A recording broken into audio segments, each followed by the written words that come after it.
Por la paz. No lo indulten. Por Eduardo González Viaña. Van a matar otra vez a mi hijo. No, por favor.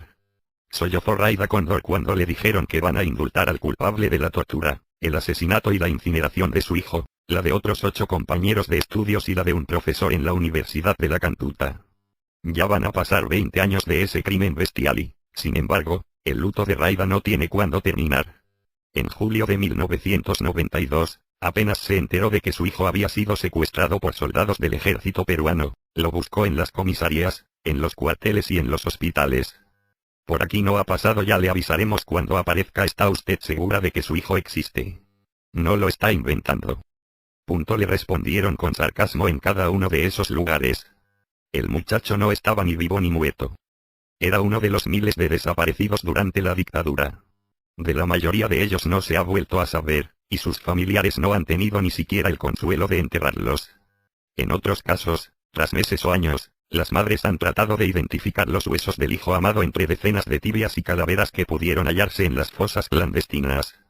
Algunas semanas después, Raiza tuvo la primera noticia oficial acerca de Armando. Una voz gangosa que mezclaba el castellano con acentos asiáticos se acercó a la televisión para anunciar que los jóvenes de la Cantuta no habían sido apresados ni muertos. Por el contrario, estaban vivos y se habían ido a juntar con las huestes de Sendero Luminoso, según el que hablaba, el entonces presidente Alberto Fujimori. Con una sonrisa perversa, Fujimori mataba cualquier esperanza de Rayda. Si decenas de personas habían presenciado el secuestro por parte de las tropas acantonadas en la universidad y ahora el presidente soltaba esa mentira tan evidente, todo le indicaba que su hijo estaba muerto. El luto continuó. En abril y mayo del 93, un grupo de oficiales valientes y por fin el general Humberto Robles Espinoza, quien tuvo que exiliarse, denunciaron el crimen. Bajo presión de la prensa internacional, el caso llegó a los tribunales.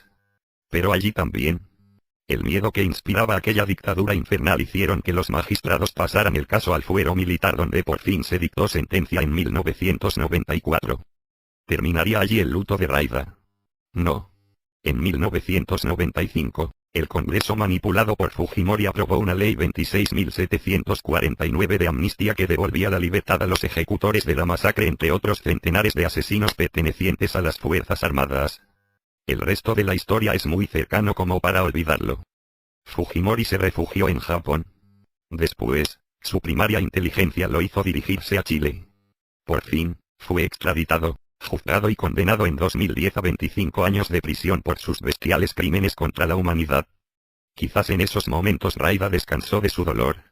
Quizás dejó de pensar en la caja de huesos que le habían devuelto y prefirió recordar en el joven que se pasaba el fin de semana jugando con los perritos y que soñaba con ser maestro o sacerdote. O tal vez violinista. Un año después, sin embargo, sus heridas se han abierto otra vez. En vez del financiamiento, el aval, las felicitaciones y los ascensos que brindó a los ejecutores del Grupo Colina, los defensores del dictador arguyen que Fujimori no estaba enterado de nada. Era quizás tan solo un generoso autista, un bien intencionado débil mental. Ahora el pobre está deprimido. Ahora tal vez es necesario que se le conceda el indulto presidencial. Rayda ha leído que el indulto será anunciado cualquiera de estas noches y recuerda que, precisamente, la amnistía de los hombres que golpearon a su hijo y que después lo rociaron con querosene fue también dispuesta por el Congreso Fujimorista después de las 11 de la noche, o sea también entre gallos y medianoche. Hay miles de madres, padres e hijos que viven al igual que Rayda un prolongado luto. La nación entera está enferma. Sobre todo de miedo, como lo demostraron las últimas elecciones. Una persona o un país que han sido víctimas de un brutal atropello o una sangrienta dictadura requieren de un tiempo y de una terapia para curar sus heridas. En Alemania, luego de más de medio siglo, se sigue buscando a los criminales nazis y, por su parte, los que ya fueron condenados han muerto en prisión. En España, se buscan los huesos del poeta García Lorca. En Argentina, la paz se construye con el recuerdo de las víctimas y la prisión de los verdugos. En ese país hermano, el objetivo del régimen de terrorismo de Estado fue destruir la memoria y la identidad misma de los opositores. Ni los niños nacidos en cautiverio escaparon de ese perverso designio. Les robaron el apellido y los vendieron a padres postizos. En esta misma semana, las madres de la Plaza de Mayo lograron que se tomara el examen de ADN a 2 jóvenes que fueron extraídos del vientre de la madre mientras se dejaba que aquella se desangrara. Ni siquiera a eso pueden aspirar las peruanas a quienes se las hizo abortar contra su voluntad o aquellas a quienes se les arrancó la matriz. La prisión de Fujimori no tiene nada que ver con las razones de humanidad que se aducen. Es necesario que permanezca en la cárcel soñando con el rostro y las voces de sus víctimas.